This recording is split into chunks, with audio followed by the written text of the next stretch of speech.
You don't belong in first class, period. The words slice through the elite lounge like a blade. Sharp, cold, final. Patricia Blackwell stands over a young woman curled in a corner armchair. Designer heels click against marble. Diamonds catch the overhead lights. Her voice carries the authority of someone who has never been told no. In exactly 43 minutes, everything changes. But Patricia Blackwell has no idea what storm she just unleashed. Maya Rodriguez sits motionless, 20 years old, mixed African-American and Latina, Stanford sophomore home for winter break.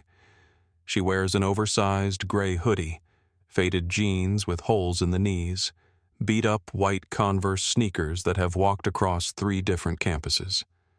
Her dark hair falls in waves around her shoulders. Noise-canceling headphones cover her ears. She looks up slowly, removes one headphone. "Excuse me." Patricia towers over her.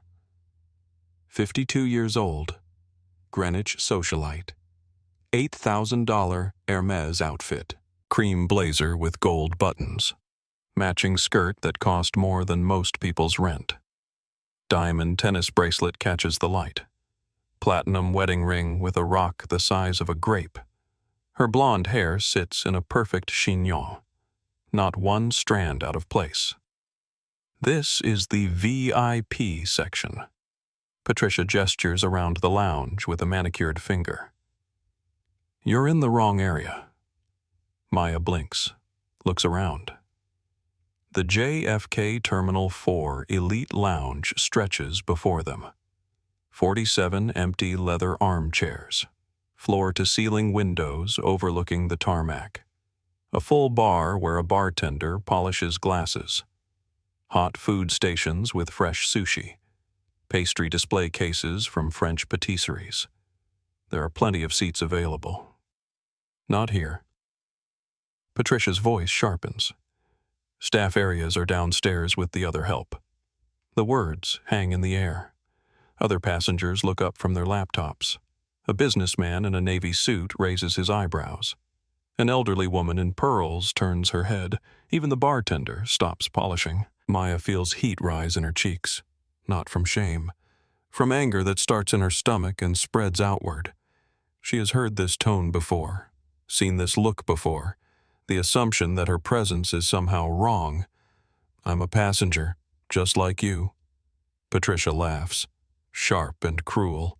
"Please, look at you." She gestures at Maya's clothes. "You look like you're here to clean the bathrooms." From behind the front desk, Miguel Santos watches the exchange. 28 years old, lounge attendant for 3 years. He recognizes Maya immediately. Has been briefed by management about VIP passengers. Knows exactly who she is and who her mother is. His finger hovers over the security button. But he waits. Watches. Maya slides her headphone back over her ear. "I'm not moving." Patricia gasps. Actually gasps like she has been slapped. She stands there for a full 30 seconds, mouth open, face reddening, vibrating with rage. When Maya continues reading on her phone, ignoring her completely, Patricia marches to the front desk. Her heels sound like gunshots against the marble. "That girl." She points at Maya. She refuses to move. "I want her removed." Miguel looks past Patricia to Maya. The young woman offers him a small, apologetic smile. The same smile he has seen on security briefing photos. The same smile that looks exactly like her mother's. "I'm afraid I can't do that, Mrs. Blackwell. That passenger has every right to be here." Patricia's eyes narrow. "Fine. If you won't do your job, I'll speak to someone who matters." She storms toward the gate area, pulls out her phone, speed dials her assistant. Maya watches her go. A sinking feeling settles in her stomach. She hopes they won't be sitting near each other on the plane. 30 minutes later, boarding begins for Skyward Airlines Flight 447 to London. Maya waits until the final boarding call. Always does.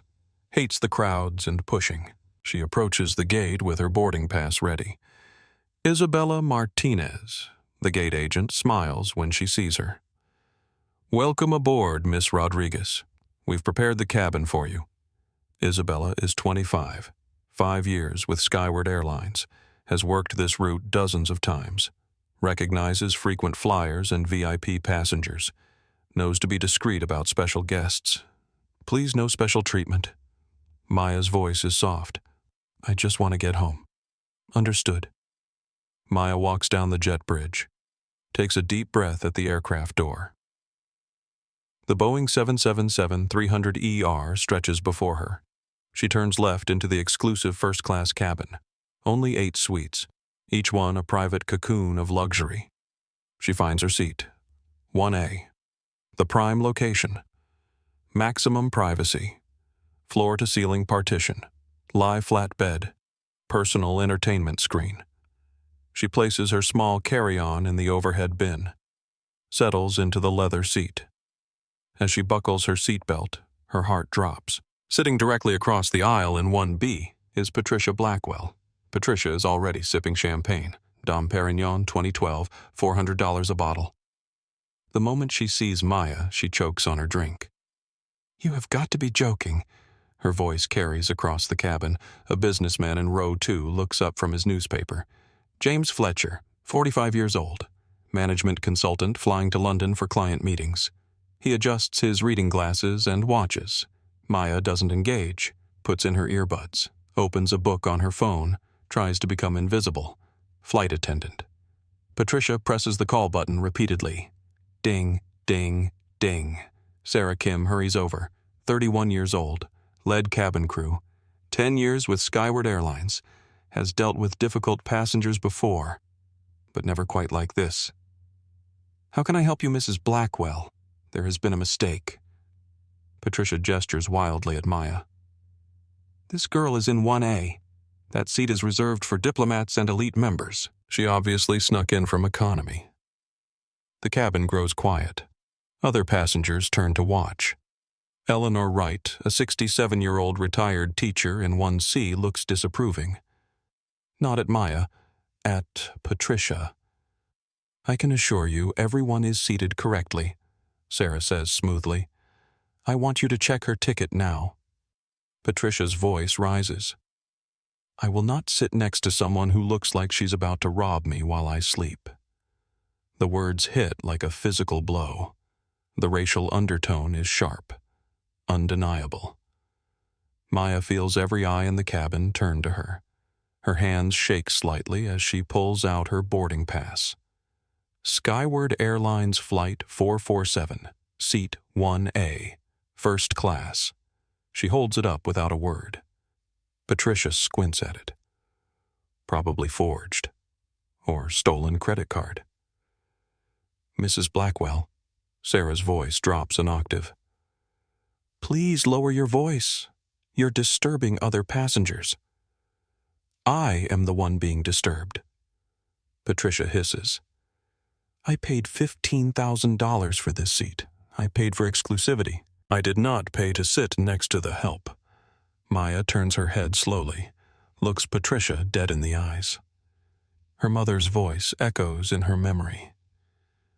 Carmen Rodriguez-Mitchell's lessons about dignity, about standing your ground with grace. "I'm not the help." Maya's voice is steady. "And if you don't stop harassing me, you're going to have a very long flight." Patricia laughs, brittle and high-pitched. "Is that a threat? Are you threatening me?" She looks around for support, but the other passengers avoid eye contact. James Fletcher pretends to read his newspaper. Eleanor Wright shakes her head in disgust. "It's not a threat." Maya puts her headphones back on. It's a forecast. The plane pushes back from the gate. Flight 447 begins its taxi toward runway 31L. Captain Robert Hayes announces their departure time. 7 hours and 23 minutes to London Heathrow. Patricia downs the rest of her champagne, slams the crystal flute on her tray table. "We'll see about that." The engines roar. The plane lifts off into the dark New York sky. Maya thinks the worst is over. She is very wrong. 2 hours into the flight, Patricia's true nature emerges. She has consumed 3 glasses of Dom Perignon. The alcohol loosens her tongue, removes what little filter she possessed. Maya tries to sleep, reclines her seat, and pulls a blanket up to her chin. That's when Patricia strikes. She presses her call button. Sarah Kim responds immediately. "I need to report a threat." Patricia speaks loud enough for the entire cabin to hear. "This passenger has been making me uncomfortable since boarding." Maya opens her eyes, sits up slowly. "Ma'am, I haven't spoken to you since takeoff. See?" Patricia points. "Aggressive behavior. I feel unsafe." Mrs. Blackwell. Sarah says calmly, "What specifically has made you feel threatened?" She keeps staring at me. Patricia's voice carries across the cabin, and she smells like she hasn't showered in days. The lie hangs in the air. Maya showered that morning, uses the same expensive perfume her mother bought her. Several passengers shake their heads. That's not true. Eleanor Wright speaks up from 1C. "I've been sitting right here. She's done nothing wrong. Stay out of this," Patricia snaps. "This doesn't concern you." James Fletcher puts down his newspaper, pulls out his iPhone. Something tells him to start recording. He positions the camera discreetly, captures everything. "I want her moved to economy," Patricia continues, "where she belongs, with her own kind." The words cut through the cabin like a knife. Your own kind. The racism is naked now. Undeniable. Maya's hands tremble. Not from fear, from rage that threatens to overflow. She thinks of her mother. Dr. Carmen Rodriguez-Mitchell, CEO and founder of Skyward Airlines, the woman who built this company from nothing, who taught Maya that quiet dignity is the strongest weapon. I'm staying in my seat. Maya's voice is calm, crystal clear. Patricia stands up abruptly, wobbles slightly from the alcohol. She reaches for her champagne flute, still half full with Dom Perignon. Then maybe this will change your mind. She tips the glass. Golden liquid cascades over Maya's head, soaks into her Stanford hoodie, drips down her face and into her laptop bag. "Oops." Patricia's voice drips with fake concern. "Look what you made me do." The cabin erupts, gasps from other passengers. James Fletcher's camera captures every second. Sarah Kim rushes forward with hot towels. "What is wrong with you?" Maya wipes champagne from her eyes. The liquid stings, smells sharp and alcoholic. "Me." Patricia shrieks. "We hit turbulence. Your foot was in the aisle." I tripped. But there is no turbulence. The plane flies smooth and level. Maya's feet were tucked under her blanket. Everyone saw what really happened. "You did that on purpose." Maya stands up.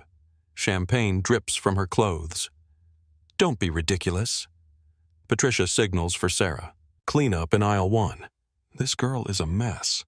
Sarah ignores Patricia, focuses on Maya. "Oh my goodness, Miss Rodriguez. Are you okay, Miss Rodriguez?" Patricia mocks. "Don't give her titles. She's probably some rapper's girlfriend." The insult hangs in the air. But Sarah knows better, has seen Maya's passenger profile, knows exactly who she is, who her mother is. "Let me get you fresh clothes from our amenity kit." Sarah's voice is gentle. "And some sparkling water to clean your face. I don't need clothes." Maya is trembling now. "I need to move seats." "Impossible." Patricia claps her hands. "Move her to the back, near the toilets. That's where she belongs." Sarah looks at Patricia. Her professional composure cracks slightly. "Mrs. Blackwell, there are no other seats in first class. The flight is sold out." "Then downgrade her." Patricia waves dismissively. "Put her in business. Or better yet, economy. I'm sure she'd be more comfortable with her own kind." The cabin goes dead silent. James Fletcher stops pretending to read. Eleanor Wright removes her sleep mask. Other passengers in rows 3 and 4 turn to stare. Maya stands fully. She isn't tall, 5 feet 4 inches, but in this moment she feels 10 feet tall. Her mother's voice echoes in her memory. "My own kind," Maya repeats quietly. "You know what I mean." Patricia leans in, loud, messy, aggressive. "You've been nothing but trouble since the lounge. I haven't said 5 words to you. Your presence is loud. It's offensive." Patricia's voice rises. "I am a platinum global member with this airline. My husband is practically best friends with the vice president of operations. If I make one phone call when we land, I can have you banned from flying ever again." Maya looks at the champagne dripping from her sleeve, thinks about her mother. Carmen Rodriguez-Mitchell didn't just climb the corporate ladder. She built it. Brick by brick, flight by flight. This airline is her home, has been since childhood. Maya spent summers in hangars, knows pilots by name, knows ground crews, knows the smell of jet fuel and the sound of turbine engines. And this woman treats it like her personal kingdom. "You're going to call the VP of operations?" Maya asks. Strange calmness settles over her. "I will," Patricia smirks. "And I'll make sure they check your background.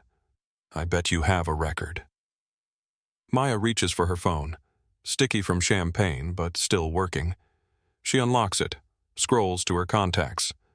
"Go ahead," Patricia taunts. "Call your boyfriend. Call your gang." Maya stops at one contact. "Mom, CEO, emergency." She doesn't call. Not yet. Instead, she opens her messaging app. Types quickly. "Captain Hayes." Priority message. "Captain, this is Maya Rodriguez, seat 1A. We have a code red situation with passenger in 1B. She just assaulted me with alcohol. I don't want to divert the flight, but I need you to authorize cabin crew to restrain her if she touches me again." She hits send. 3 seconds later, the intercom chimes. Ding dong. The cockpit phone rings at the front of first class. Sarah Kim picks it up, listens for 30 seconds. Her eyes widen as she looks from Maya to Patricia. "Yes, Captain." "Understood immediately, Captain." Sarah hangs up, walks directly to Patricia. "Mrs. Blackwell." Sarah's voice is made of steel. "The captain has instructed me to issue you a formal Section 2 warning." Patricia's jaw drops. "A what?" "Interference with flight crew and assault on a passenger. If you exhibit any further aggression, verbal or physical, we will place you in restraints for the duration of the flight.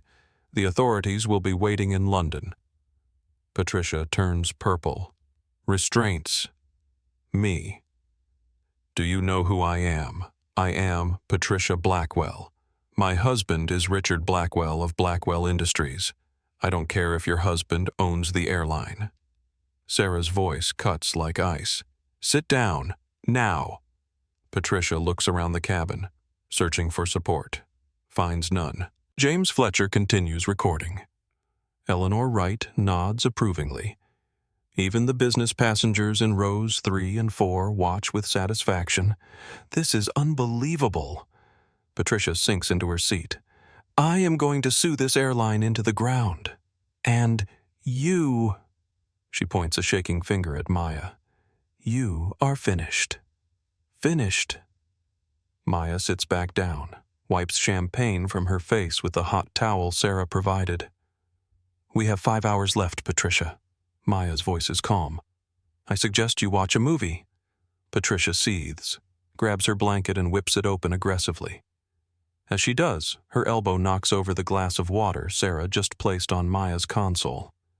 Water soaks Maya's jeans. "Oops." Patricia's face is blank. Clumsy me. That's it.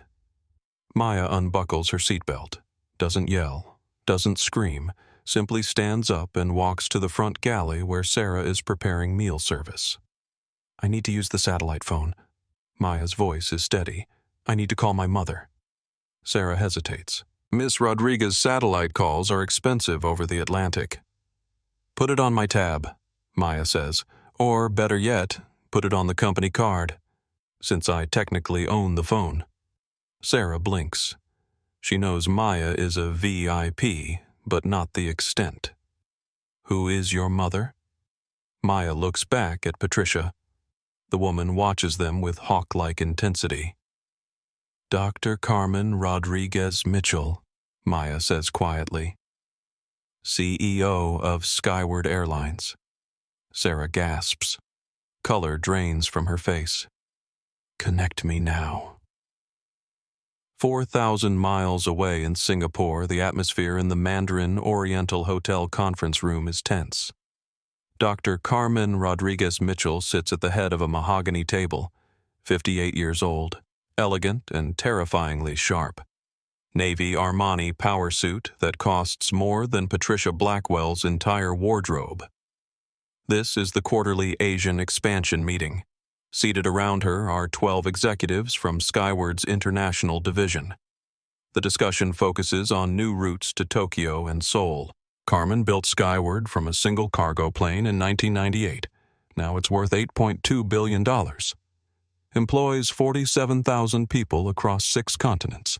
She didn't inherit wealth, she created it. Mrs. Rodriguez-Mitchell. Her assistant bursts through the door. Sarah Nakamura never interrupts board meetings. Never. This better be a declaration of war, Sarah. It is Mrs. Rodriguez-Mitchell. Sarah is breathless. It's Maya. She's calling from the cockpit of Flight 447. The room goes silent. Board members exchange glances. Maya never calls during flights. The low-maintenance daughter. The one who tries to hide her identity. Carmen stands immediately. Patch her through on speaker. Now.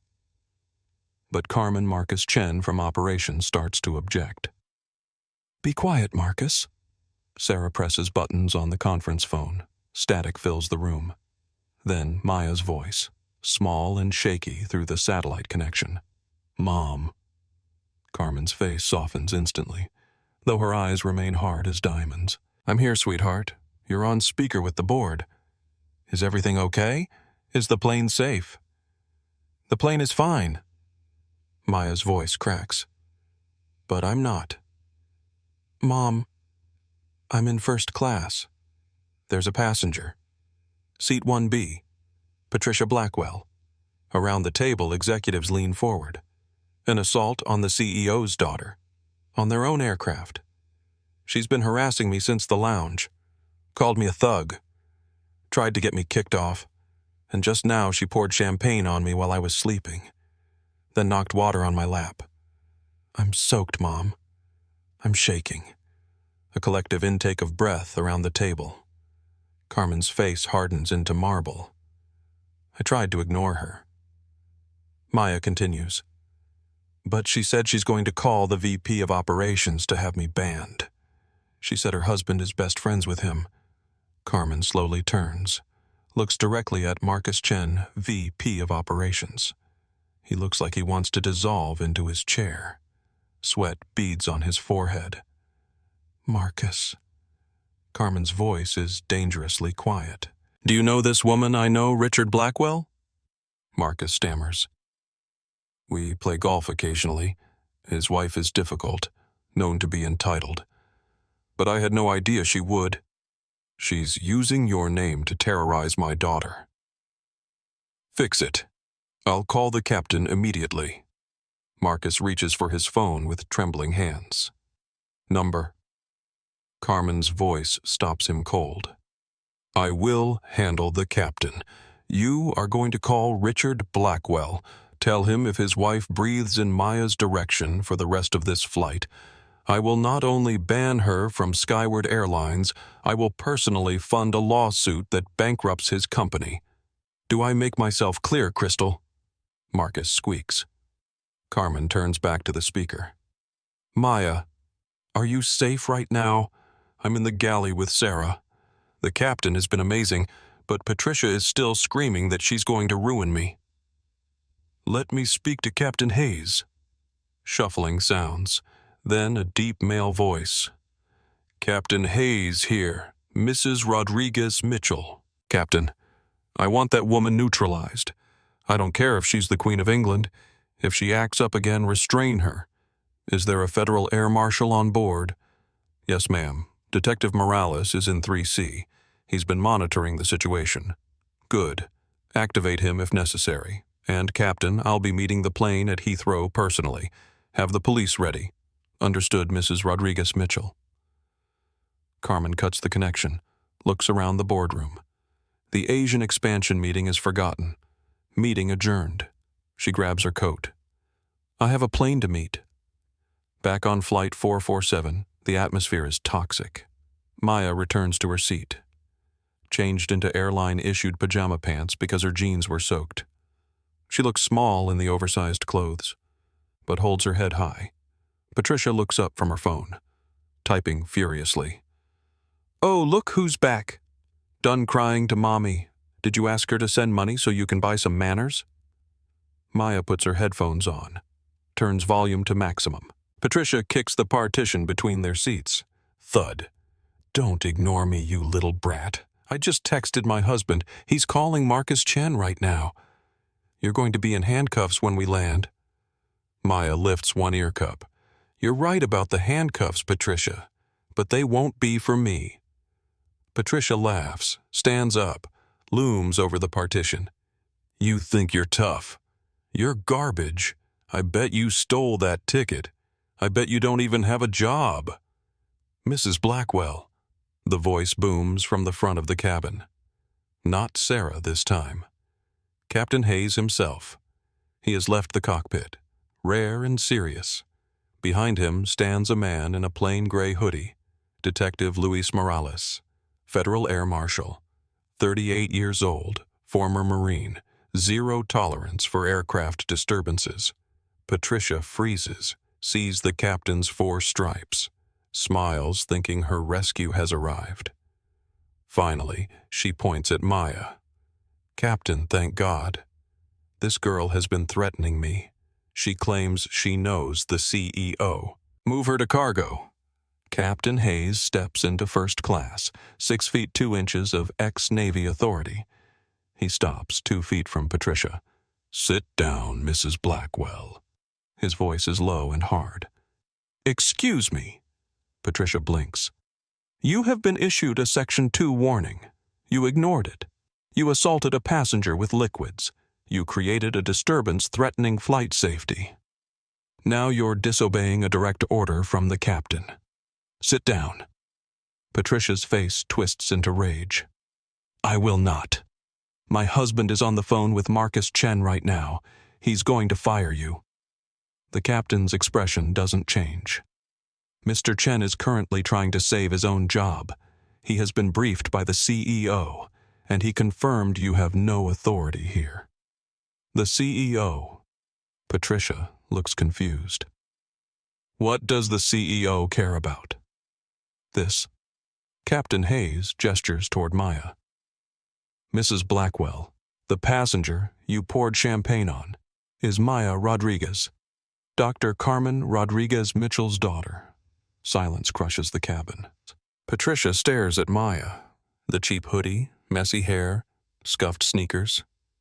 Her Patricia whispers, That's impossible.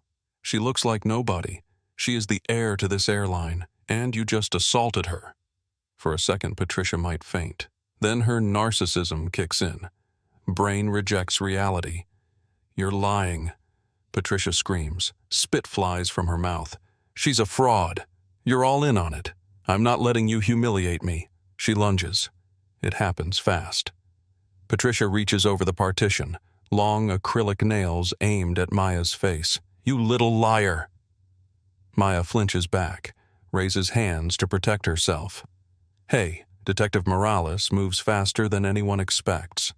Vaults over the aisle, grabs Patricia's wrist in one smooth motion, twists it behind her back, slams her chest first into her own seat. Let go of me!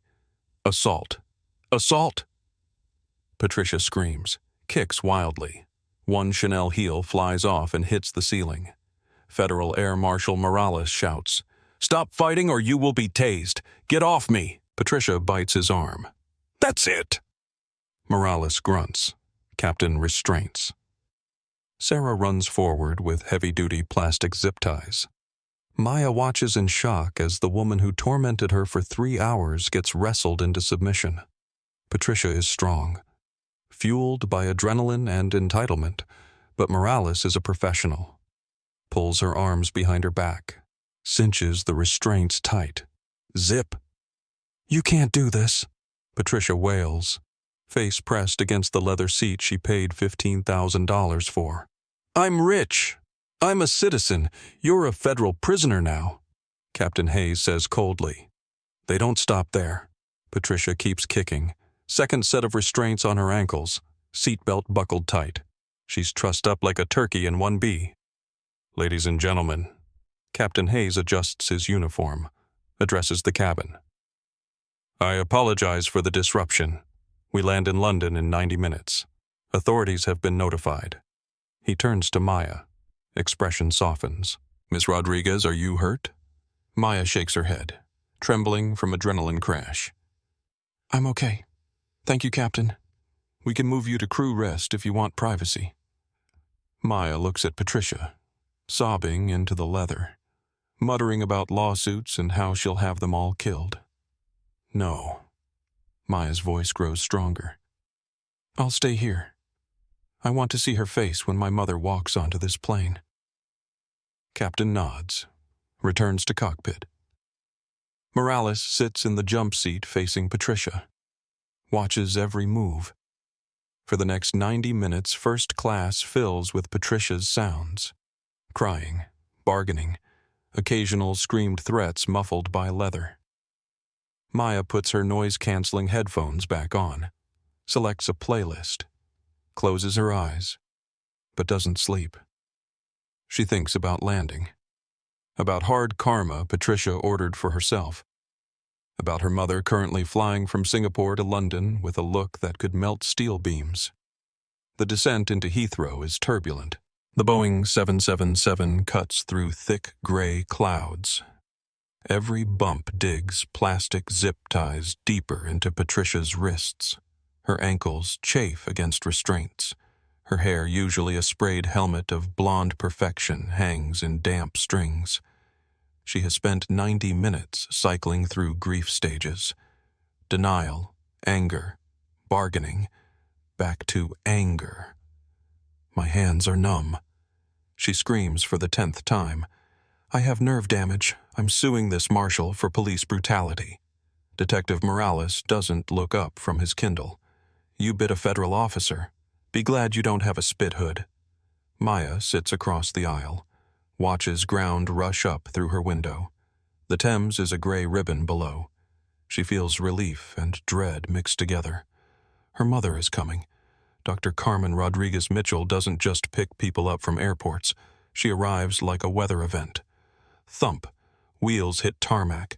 Engines roar in reverse thrust. As the plane slows, Captain Hayes' voice crackles over the PA. Ladies and gentlemen, welcome to London Heathrow. Please remain seated with seatbelts fastened. We have a security situation on board. Local authorities will board before anyone deplanes. Please cooperate with crew instructions. Murmurs from economy and business. But first class knows exactly who the security situation is. The plane doesn't taxi to a normal gate. Instead, turns toward a remote stand, usually reserved for cargo or quarantined flights. Patricia looks out her window, sees them. 5 police cars, 2 black armored vans, 1 sleek black Range Rover with tinted windows. Blue lights flash across wet tarmac in rhythmic patterns. Is that for me? Patricia whispers. Bravado flickers. That's Metropolitan Police. Detective Morales stands as the seatbelt sign turns off. And that Range Rover. That's for Miss Rodriguez. Cabin door opens. Not smiling gate agents. 4 officers from London Metropolitan Police storm in. High-visibility yellow jackets. Tactical gear. They don't look like they care about credit scores. Who is the subject lead officer? Barks. Thick authoritative accent. Seat 1B. Detective Morales says. Patricia Blackwell. Assault on passenger interference with flight crew assault on Federal Air Marshal. Officers march to Patricia. Get these things off me. She tries to summon old entitlement. I'm an American citizen. I demand to speak to the embassy. This man kidnapped me. You are under arrest under Aviation Security Act 1982. Officer cuts her off. Pulls out metal handcuffs. Marshal cut the zip ties. We're switching to steel. Morales snips the plastic. Patricia rubs her wrists. Wincing. Finally. Now, if you just listen, click, click. Metal cuffs are on before she finishes. You have the right to remain silent. Officer recites, but frankly, madam, I suggest you start using it. You can't arrest me, Patricia shrieks as they haul her up. She looks wild, eyes darting around cabin. Alice, tell them you started it. Maya stands slowly, picks up her backpack, looks at Patricia with pity. I didn't start it, Patricia, but my mother is about to finish it. Officers drag Patricia toward the door, but the aisle is blocked. Someone is coming up the stairs. Police step aside, press against galley walls. Even British police know when to make way for power. Dr. Carmen Rodriguez-Mitchell steps onto the plane. Cabin temperature drops 10 degrees. Carmen looks impeccable. Burberry trench coat over her suit, hair pulled back in severe, elegant chignon. Doesn't look like she rushed from Singapore. Looks like she owns the airport. Which, in a way, she does. She walks into first class, doesn't shout, doesn't run, moves with terrifying grace of a predator. Eyes scan the room. Land on Maya first. Expression cracks. Reveals worried mother beneath CEO exterior.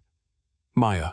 She breathes, rushes over, grabs her daughter's face, inspects dried champagne in her hair. Red marks on her cheeks where headphones dug in. Are you hurt? Did she touch you? I'm okay, Mom. Maya's voice is small. Just tired. Carmen pulls Maya into fierce hug, holds her long moment, smells stale alcohol on her daughter's clothes. That smell hardens Carmen's heart into diamond. She releases Maya, turns slowly to face front of cabin. Patricia stands flanked by police officers, sees Carmen, sees the resemblance. Same eyes, same jawline. Patricia swallows hard. Then delusion takes the wheel. She thinks she can negotiate. Mrs. Rodriguez-Mitchell. Patricia cries, struggling against officer's grip. Thank God. A rational person. Your daughter is out of control. She attacked me. I was defending myself. You have to help me. Patricia's voice rises. My husband, Richard Blackwell, is very powerful. We can work this out. I can write a check. Carmen stares at her. The kind of stare that makes people check if they're breathing. Takes 2 steps closer, stops inches from Patricia's face. You think you can write a check? Carmen's voice barely a whisper. Yes? Patricia nods frantically. I'll pay for cleaning. For the seat. Let's call this a misunderstanding between elites. Carmen laughs. Cold, dry sound. Mrs. Blackwell, you seem to think we're in the same tax bracket. Let me correct you. Carmen gestures around them. This aircraft costs $350 million. I own it. I own the fuel in its wings, the logo on the tail. And most importantly, I own the army of lawyers currently filing restraining orders against you in 3 countries. Patricia's mouth opens and closes like a fish. You assaulted my daughter. Carmen's voice rises slightly, sharpens like a blade. You treated her like garbage because of her skin color and the clothes on her back.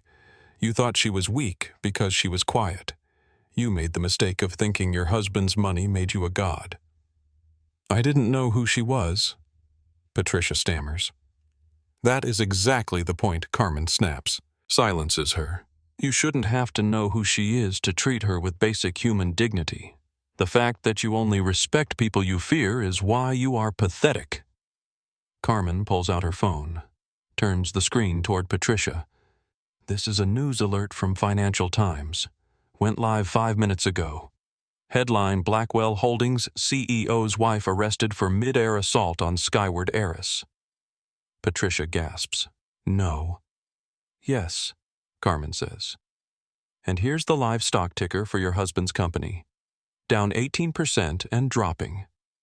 Patricia stares at the screen. Red line plummeting. Richard is going to kill me, she whispers, blood draining from face.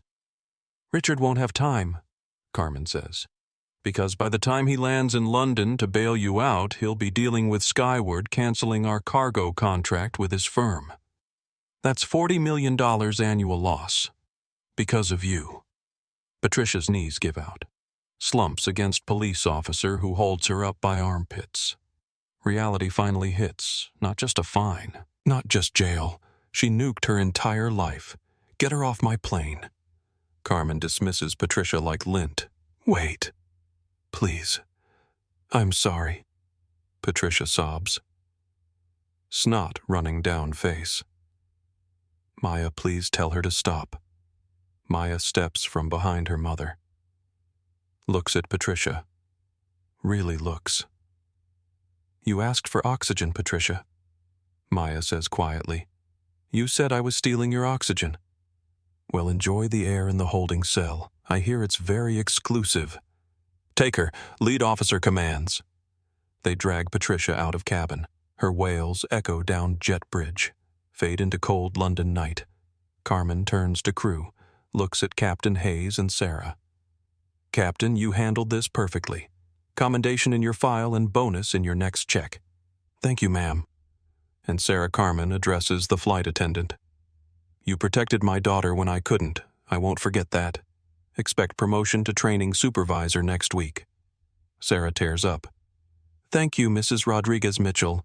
I just did my job. Carmen puts her arm around Maya's shoulders.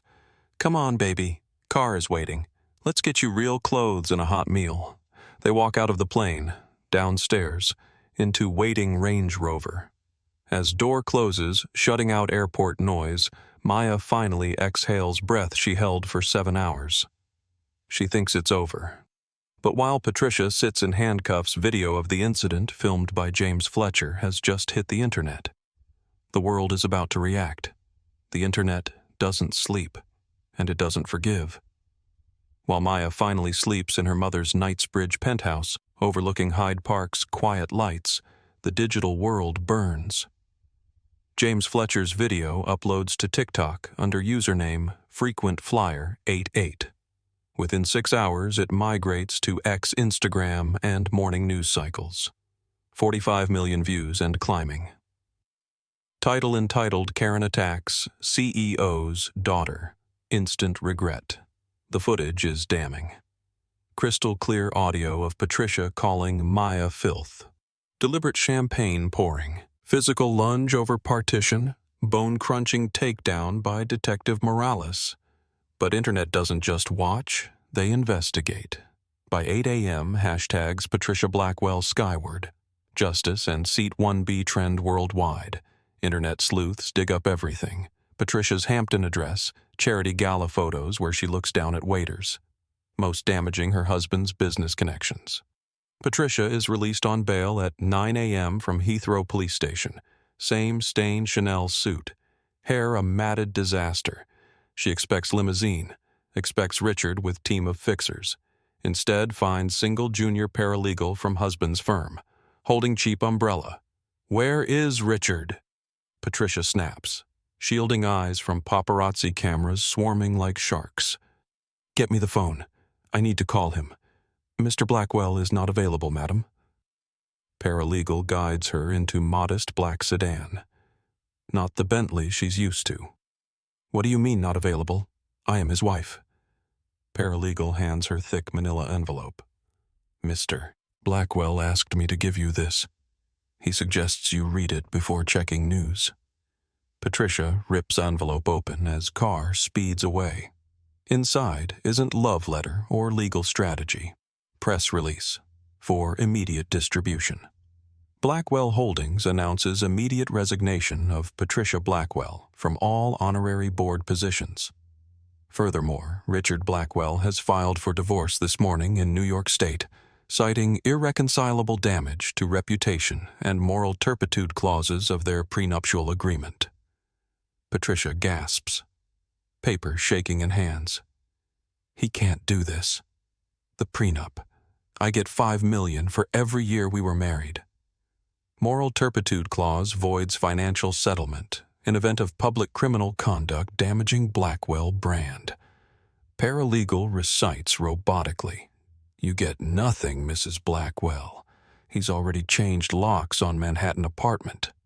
Patricia screams. Primal sound of woman realizing ground vanished beneath her. Checks phone. Stock portfolio shows sea of red. Blackwell Holdings down 22% overnight. Why? She sobs. It was just a flight, just a girl. That girl convinced her mother to cancel Skyward's cargo contract, worth $40 million yearly to your husband. You didn't just embarrass him, Patricia. You cost him an empire. 3 weeks later, Patricia Blackwell lives in purgatory of her own making. Budget hotel near airport. Credit cards frozen by Richard. Friends who lunched with her socialites she impressed blocked her number. Coffee shops write Karen on her cup instead of her name. People point and film her on streets. Most hated woman in Britain. Then comes the trial. Case of Regina versus Patricia Blackwell heard at Westminster Crown Court. Courtroom 4 electric with energy. Public gallery packed shoulder to shoulder. Reporters from BBC, CNN, and Al Jazeera. Maya sits front row. Looks strikingly different from girl in hoodie. Tailored black blazer. Hair cascading in soft waves. Posture impeccable. Beside her sits Carmen Rodriguez-Mitchell. Vengeful deity in charcoal power suit. When Patricia enters dock, shock ripples through room. Looks 10 years older. Dye job grown out revealing gray roots. Somber gray cardigan and slacks. Looks small. Crown prosecutor, sharp-witted barrister Mr. Sterling doesn't waste time. Ladies and gentlemen of jury. Sterling paces floor. We often hear about air rage. Stress. But what you saw on video wasn't stress. It was calculated campaign of dehumanization. Mrs. Blackwell didn't just assault passenger. She assaulted the idea that we are all equal. He plays video again. In courtroom silence, Patricia's voice sounds shriller, more hateful. You are stealing oxygen from people who actually pay taxes. Every replay makes Patricia flinch. Defense attorney tries his best. Mixed anti-anxiety medication with alcohol. Immense pressure. Pleads for suspended sentence. She's already lost marriage home reputation. Has she not suffered enough? Then victim impact statement time. Maya stands, walks to witness stand, doesn't look at notes, looks directly at Patricia. My name is Maya Rodriguez. Voice steady and clear. For 3 hours, this woman made me feel like I didn't exist. She judged me by my hoodie, my skin color. She poured alcohol on me while I slept. Maya pauses, scans jury faces. But worst part wasn't physical assault. It was that she truly believed she was right. Believed her bank account gave her right to treat another human like garbage. She told me she'd call my mother's company VP to have me banned. Weaponized privilege to destroy stranger's life. Maya's voice strengthens. If I'd been anyone else, if I hadn't been owner's daughter, she might have succeeded. That's why I'm standing here. Not for me, but for every person who doesn't have CEO mother to save them. Courtroom dead silent. Carmen wipes single tear. Justice Hargott, presiding judge known for severity, shuffles papers. Looks down at Patricia over spectacles. Patricia Blackwell. Please stand. Patricia stands. Legs trembling. Grips dock railing.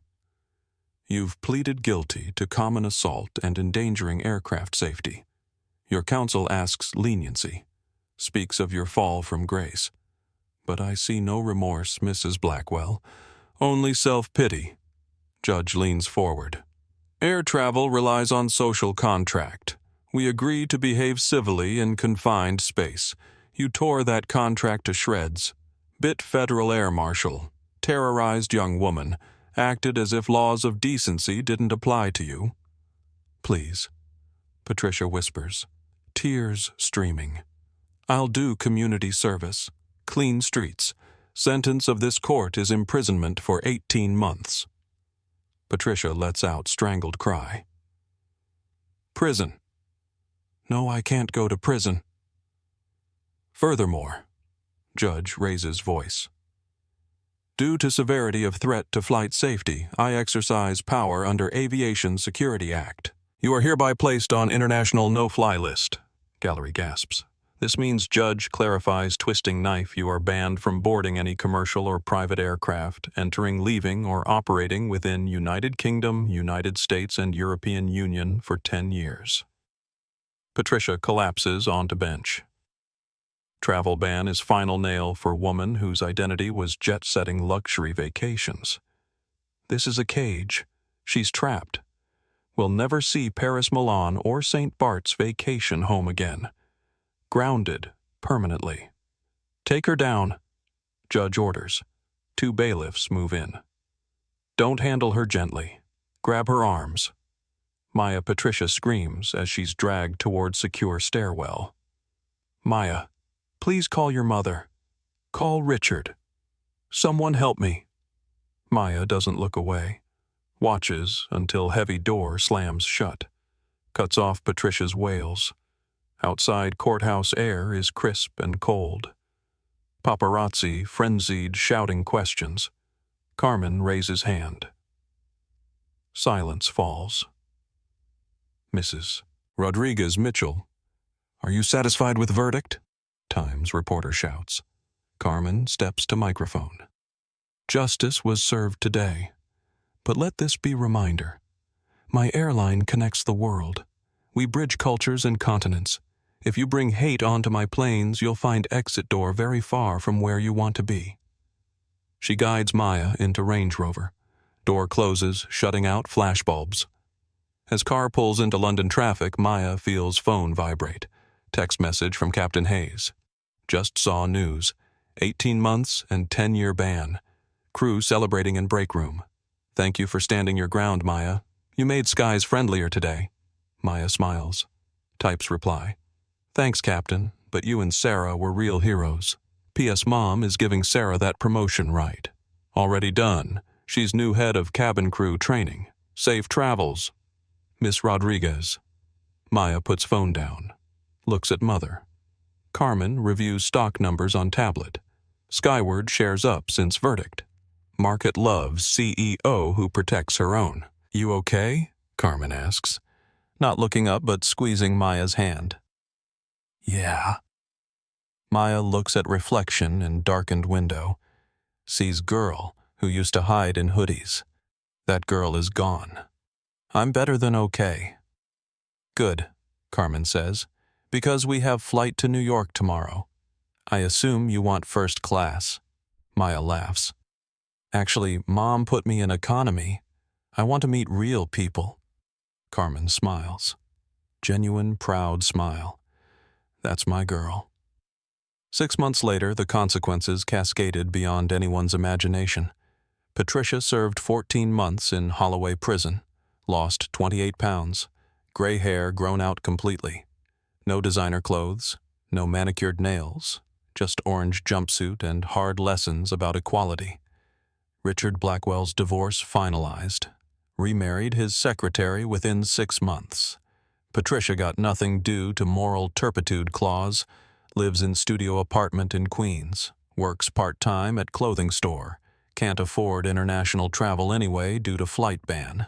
But Maya and Carmen didn't focus on punishment. They focused on transformation. Under Carmen's direction, Skyward launched Sky Equity Initiative, mandatory bias training for all employees, real-time passenger feedback assessment, anonymous reporting tools for discrimination incidents, zero-tolerance policy with immediate termination for violations. Maya became face of youth advocacy, spoke at universities about dignity, respect, and standing up to injustice. Her Stanford hoodie preserved unwashed with champagne stains displayed in Skyward's corporate museum, symbol of quiet strength overcoming loud hatred. The airline industry changed. Other carriers adopted similar policies. Patricia Blackwell became case study in business schools. Cautionary tale about privilege, racism, and consequences. But the most important change was personal. Maya no longer hides her identity, no longer apologizes for taking up space. She learned that quiet dignity isn't weakness. It's the strongest force in the universe when backed by truth and justice. And Patricia, 10 years later, when her flight ban expires, she'll discover something profound. The world moved on without her. The exclusive circles that once defined her don't miss her presence. The privilege she thought was permanent was actually just borrowed time. Justice isn't always loud. Sometimes it's as quiet as a young woman in a hoodie refusing to move from her seat. Sometimes it changes everything. The karma didn't just hit. It rebuilt the entire road. That's the story of Patricia Blackwell. She started the flight thinking she was queen of the sky. She ended it in a prison cell, divorced, broke, and banned from flying for a decade. It's the ultimate reminder that character is how you treat people who can do nothing for you. Patricia failed that test spectacularly. What do you think about Justice Hargaut's sentencing? Was 18 months enough, or should Patricia have gotten more time for assaulting a federal air marshal? And what about that 10-year flight ban? Imagine being a socialite who can never leave the country again. Drop your thoughts in the comments below. If this story gave you that sweet sense of justice, smash that like button. It really helps the channel grow. Don't forget to subscribe and hit the notification bell so you're first to hear our next story of drama, karma, and sweet revenge. Share this video with someone who needs to see that quiet dignity always wins over loud entitlement. Until next time, stay kind, stay humble, and remember, treat everyone with respect because you never know who you're really talking to.